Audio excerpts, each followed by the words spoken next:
Nah, konteks berhala kalau menurut saya kita tarik di hari ini itu tidak melulu patung. Tetapi konteks berhala dalam arti yang lebih besar itu adalah ketika kita menyembah sesuatu selain Allah, itulah berhala.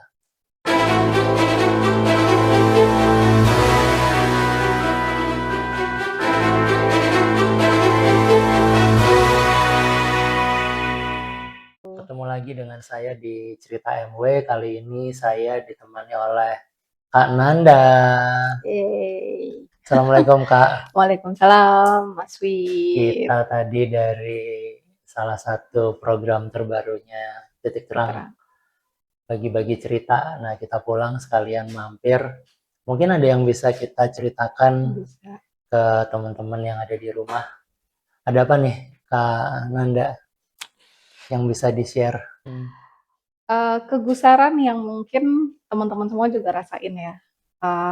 Segala sesuatu yang kita kadang nggak sadar gitu. Selama ini kan kita dikasih cerita tentang Firaun di zaman Nabi Musa, dan kisahnya itu luar biasa sampai sekarang tuh gaungnya masih terus gitu ya sebagai bentuk pengakuan ketuhanan yang paling akbar gitu sepanjang era gitu si Firaun ini gitu. Nah, tapi tuh yang bikin aku kadang ngerasa apakah memang Firaun yang paling parah atau jangan-jangan kita tanpa sadar punya Firaun kecil gitu dalam kehidupan kita yang kita nggak sadar kita sembah itu gitu. Oke. Gitu. Oke, itu dulu ya. Itu dulu. Biar nanti pembagiannya enak nih. Iya. Berarti tadi terakhir ada kata-kata penyembahan. Betul. Sekarang kita maknai dulu arti kata menyembah itu apa. Biar kita punya kesamaan perspektif dengan kalimat menyembah gitu. Betul. Sekarang menurut Mbak Nanda, menyembah itu apa?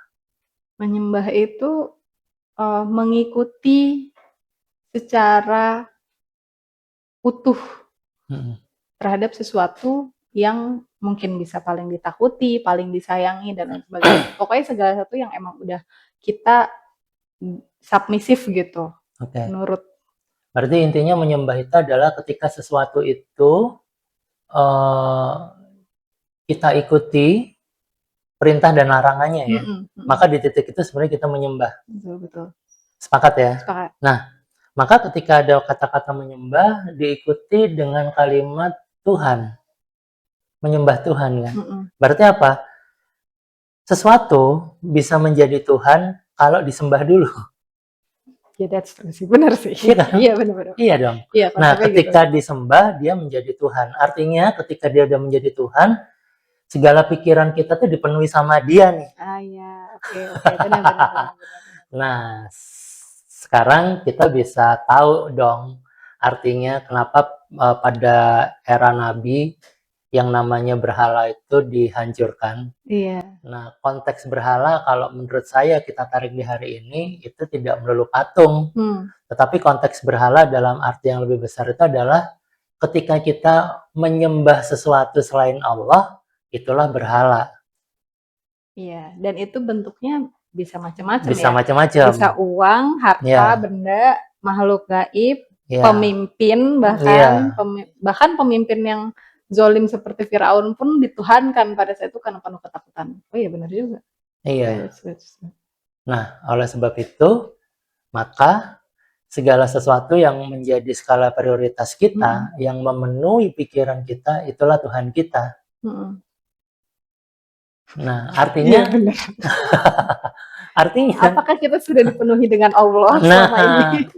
Itu kan, akhirnya kan kesana tuh. Pertanyaannya adalah, kita ini sebenarnya sudah benar-benar menyembah Allah 24 hours nggak sih? Itu sebenarnya bisa jadi koreksi dong buat kita di hari ini kalau dari penjabaran saya tadi dengan kalimat menyembah dan menuhankan. Jangan-jangan ketakutan kita di hari ini justru jadi Tuhan terbesar kita gitu.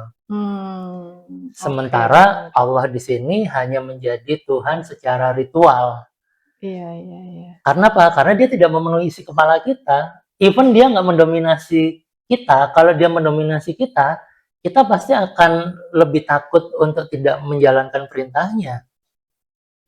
Dan itu sebenarnya reflected banget nggak sih di keadaan sosial kita saat ini, Mas? Iya, Kayak sistem, nggak mengikuti sistemnya Allah. iya, Sampai orang-orang nggak mau menegakkan kebenaran karena takut malah diapa-apain gitu, iya, ya kan? iya. Itu berarti zolim dong ya? Maksudnya bentuknya apa ya kalau istilah di Islamnya? Mm-mm. Allah udah nantangin tuh di salah Iya, satu iya. ayatnya, saya lupa tuh. Kalau nggak salah di Coba kita Al-Maidah buka. 50 apa ya? Oh iya, iya benar-benar. Bener ya? Apakah hukum jahiliyah yang mereka kehendaki? Mm-mm. Apakah hukum siapakah yang lebih baik daripada hukum Allah bagi orang-orang yang meyakini? Tuh, artinya Allah itu sudah Iya, menawarkan iya, satu iya sistem, benar-benar. kemudian Allah suruh membandingkan kita dengan sistem buatan manusia kan? Iya, iya, iya. Nah berarti ini kan refleksi ya, Benar. dimanapun zamannya yang namanya sistem manusia itu tidak lebih baik daripada sistem yang Allah bangun. Hmm. Kenapa? Karena sistem yang Allah bangun itu berlaku bagi seluruh umat manusia, sedangkan sistem yang dibangun manusia itu seringkali untuk kepentingan pribadi atau kelompok. Nah, Hmm. ini aja udah terjadi Ya, apa? udah Perbedaan kepentingan betul, kan? betul. Makanya kalau kita merujuk lagi ke kisah para nabi terdahulu, sebut deh dari kisah Nabi Soleh. Nah, kalau Nabi Adam itu masih Iya, ketika dia baru pertobatan ya betul, intinya. betul. Tapi ketika dari Nabi Nuh Nabi Nuh, sampai Nabi ke bawah, sampai ke Nabi Muhammad, itu berbicara dualitas benar. antara sistem Tuhannya Nuh dengan sistem masyarakat Tuhan. yang ada. Antara sistem Tuhannya Hud dengan sistem yang Betul. berlaku di waktu itu. Tuhannya Soleh dengan yang berlaku. Terus tuh, selalu terjadi pemisahan gitu. Sampai akhirnya, nah, coba perhatiin kisah para nabi. Para nabi itu bilang, di ending dari setiap kisah, saat ini aku berlepas diri dari apa Iya, yang apa kamu yang kamu yakini, yakini. apa yang Iya, kamu persekutukan itu. iya, iya, iya.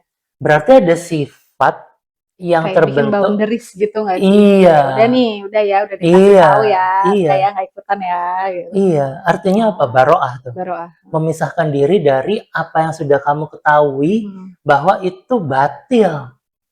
Oke. Nah, kalau kita refleksikan tadi, apakah itu sekarang terjadi? Iya. Banyak orang tahu bahwa sistem yang kita pakai ini sistem yang korup. Korup itu artinya rusak ya. Rusak ya. Rusak. Dan ini nggak ngomong satu individu. Berarti kalau sudah korup, kita berbicara as a system. Betul, betul. Nah, kalau udah sistem berarti kita nggak ngomong individual tapi berjamaah.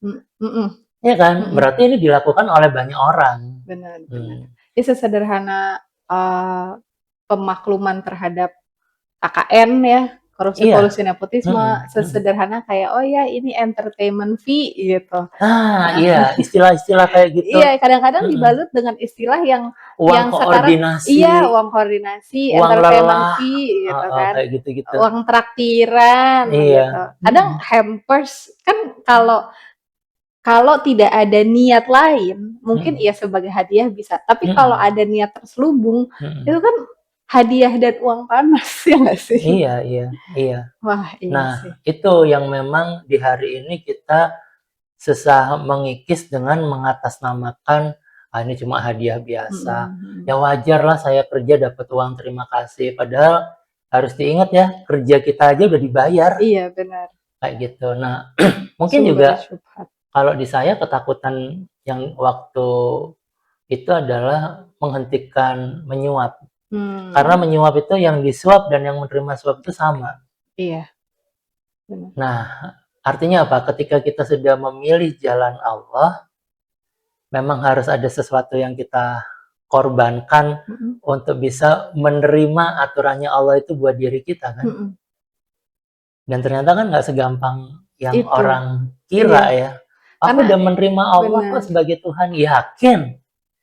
Tapi kenapa kamu cara menjalani hidupnya tidak sesuai dengan yang Allah perintahkan? Iya ya. Dan itu terjadi maksudnya ketika seringnya ya yang kejadian adalah ketika kita berusaha mengimplementasikan ajaran Allah gitu untuk oke lurus aja gitu. Justru kita yang dimusuhin. Kita yang dimusuhin, kita yang dijauhin, terus kita yang dibilang ini kan hal biasa, kenapa nggak ngikutin sistem yang ada aja sih gitu. Udah tinggal ikutin aja apa susahnya gitu loh. Dan itu kayak, ini kita yang bener apa kita yang salah Iya. gitu.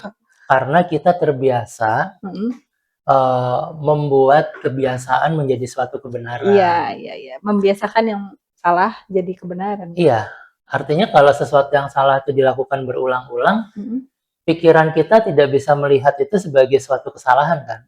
Makanya kita itu seringkali terjebak sama pikiran. Padahal garda terakhir kita itu adanya di kolbu.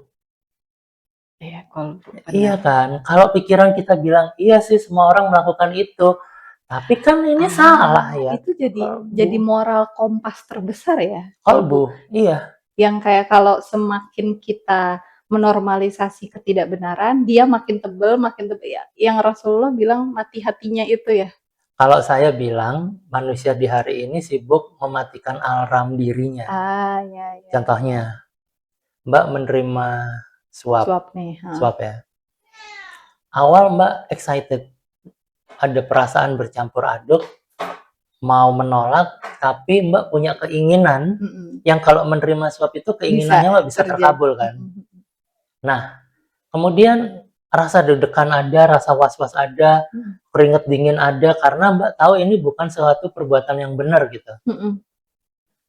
Nah, terus yang kedua, ketika Mbak menerima lagi, Mbak mungkin sudah tidak ada rasa sakit perut lagi, sudah tidak berkeringat lagi. Benar. Nah, yang ketiga, yang keempat, yang kelima, Mbak nggak merasa ini salah.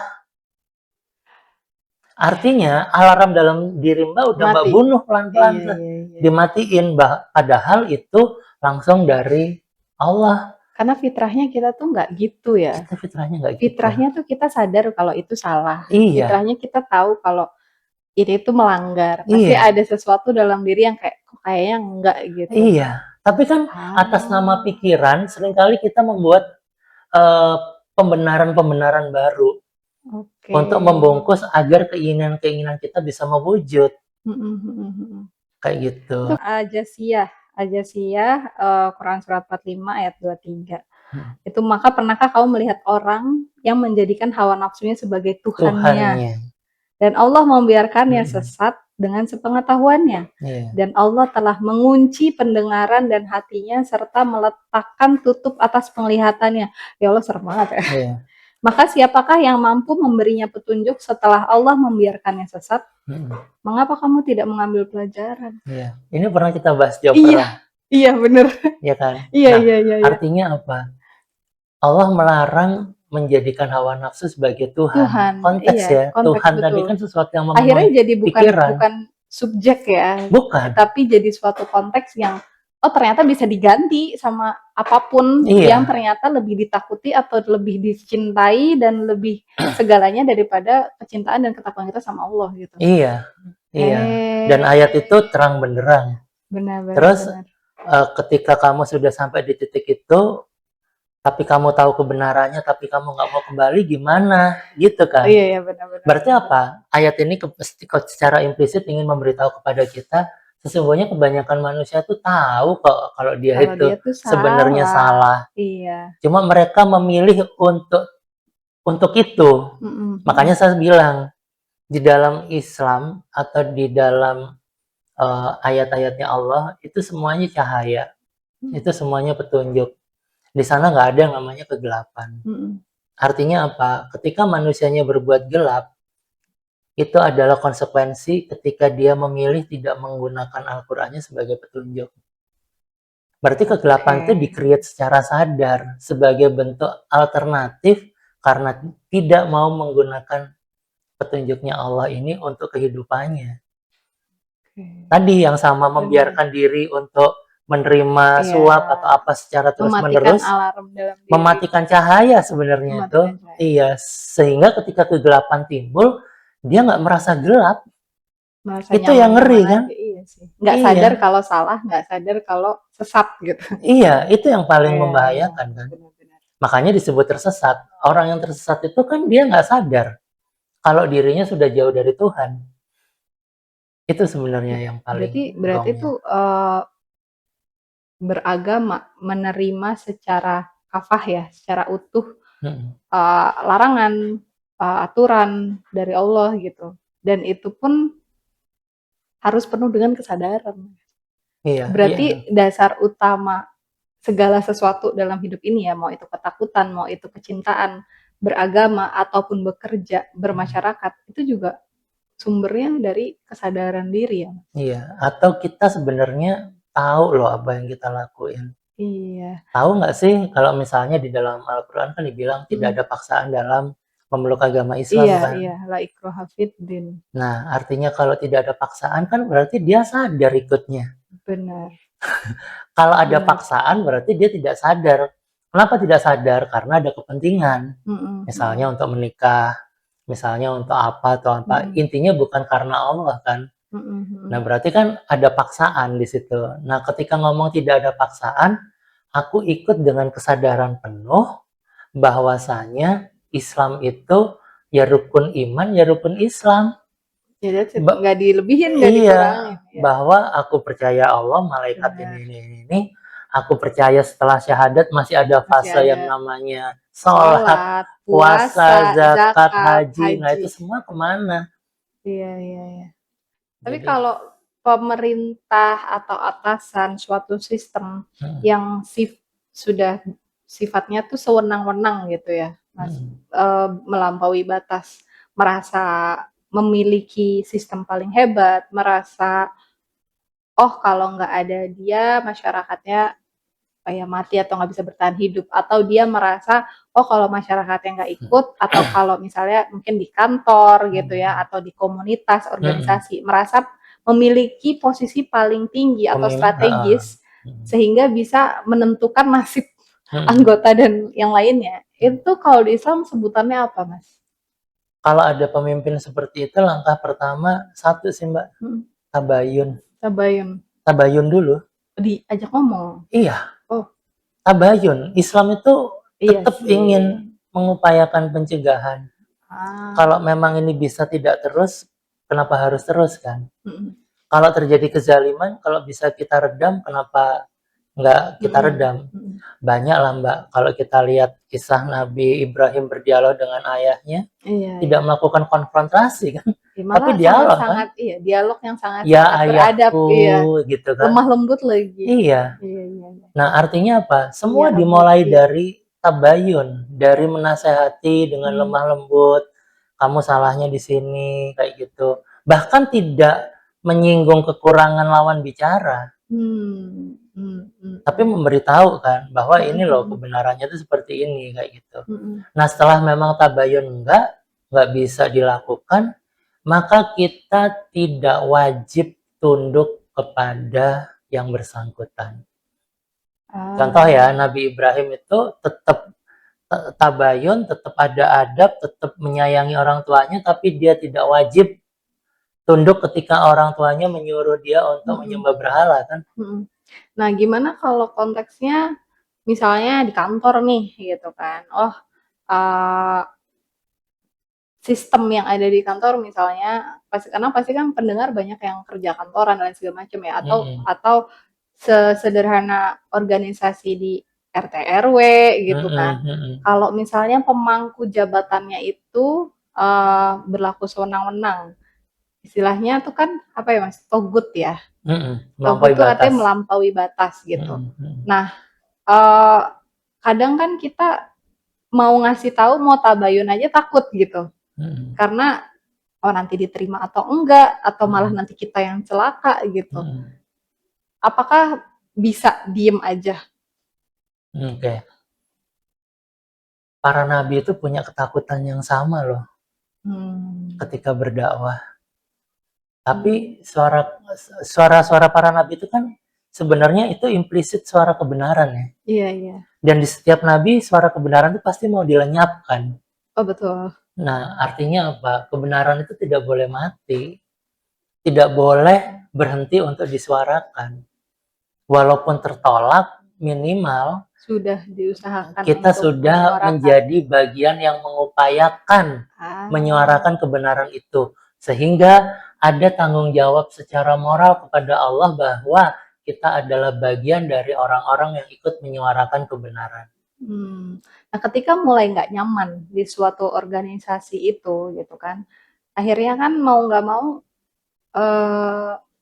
ada pilihannya ada dua, ketakutan berlebih sehingga akhirnya tunduk sepenuhnya, mau itu salah atau benar, atau akhirnya kegusaran yang bikin nggak nyaman ada di lingkungan itu gitu.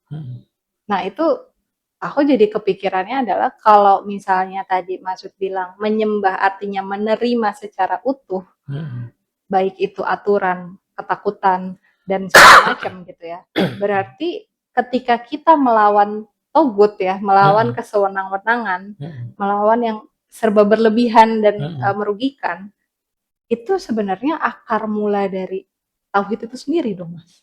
Karena akhirnya kita nggak mungkin bisa benar-benar bergantung atau menyembah kepada yang maha untuk disembah kalau kita masih ada pembandingnya gitu loh, meskipun kecil. Kelihatannya kan sederhana ya, kecil-kecil.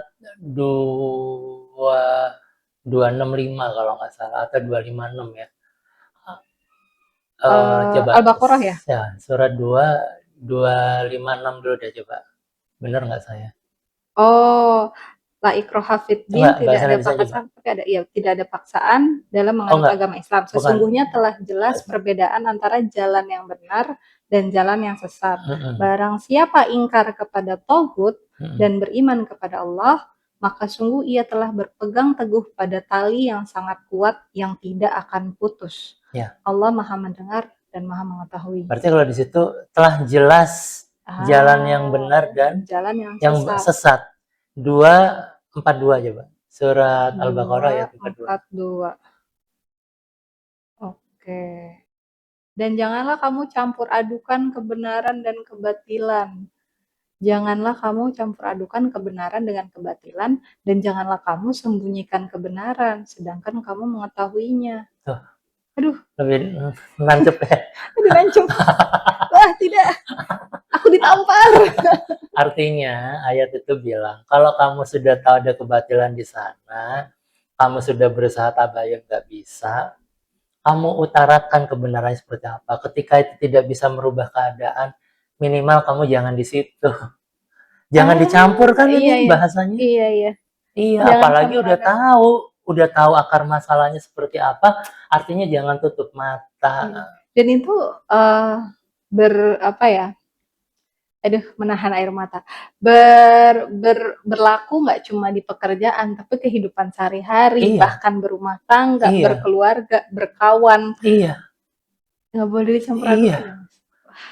Ini ayat yang dari dulu memang jadi pegangan saya ya, ketika mulai berquran. Artinya gesekan ayat itu bermula dari sini. Jangan campur adukan kebenaran dan kebatilan, apalagi kalau kita sudah tahu. Gitu iya Kak Nanda. Jadi gimana kita akhiri? Oh, seru. Iya sih. Nah, akhirnya kembali ke kitanya nih. Kita mau jadi bagian yang mana? Setelah kita tahu ayat-ayat ini, apakah kita tetap menjadi person yang sama seperti sebelum tahu, atau kita sudah menjadi person yang berbeda? Dan ketika benar-benar mendalami atau meresapi ayat-ayat Allah gitu ya Mas, itu tuh mudah banget nggak nyaman sama segala sesuatu yang sebenarnya nggak bener gitu. Pasti. Kayak yang dulu kita rasa biasa-biasa aja. Yang dulu tuh kayak masih ya udah deh gitu, kayak bukan kadar permaklumannya dulu masih gede. Masih kayak ya udahlah, yang penting udah ngasih tahu sebentar. Tapi lama-lama kalau sekarang kayak semenjak ikut Titik Terang, semenjak diskusi banyak sama sahabat-sahabat Titik Terang yang lain gitu, dan ditambah Masud juga nge-challenge kan, coba bikin materi apa segala macam gitu, dan itu kayak aduh kayak sebuah aduh yang kayak tuk gitu, kayak wah nggak bisa nih gitu, makin nggak nyaman dan makin, tapi konteks lainnya ya sebenarnya kapasitas sabarnya kayak semakin dilebarin, diluasin, tapi juga kapasitas kesadarannya karena semakin sadar kita jadi sensitif, bahkan hal kecil pun kalau nggak bener tuh rasanya ganggu banget gitu. Makanya ketika Al-Quran menyebut orang-orang yang beriman, itu bukan berarti orang-orang tidak punya dosa, tetapi orang-orang yang tidak nyaman dengan dosa yang dimilikinya.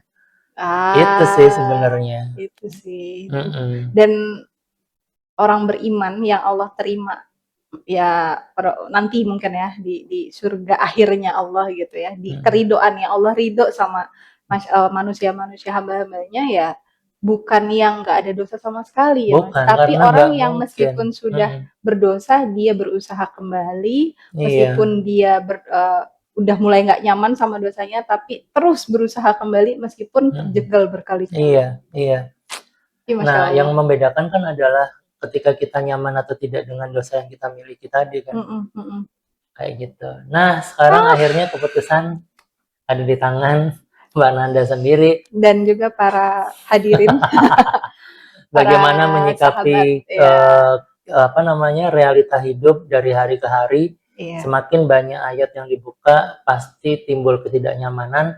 Tapi dari ketidaknyamanan itu membuat kita bisa introspeksi dari waktu ke waktu dan Betul. bisa membenahi khususnya diri sendiri. Kemudian bisa juga memberitahu sahabat-sahabat yang lain kayak gitu. Saya Alhamdulillah, rasa Masya Allah. sampai di sini dulu ya, Kananda ya. Keren. Mari saya mau ini dulu ya, bersedih-sedih dulu. Mau mengunyah dulu surat Mengunyah 2 dulu ayat 42. surat-surat 2 ayat 42 ya. Semoga ada yang bisa diambil. Amin. Baik, sahabat semua, terima kasih banyak. Mari kita sudahi cerita MW kali ini. Saya Wibit pamit. Saya Panda pamit. Wassalamualaikum warahmatullahi wabarakatuh.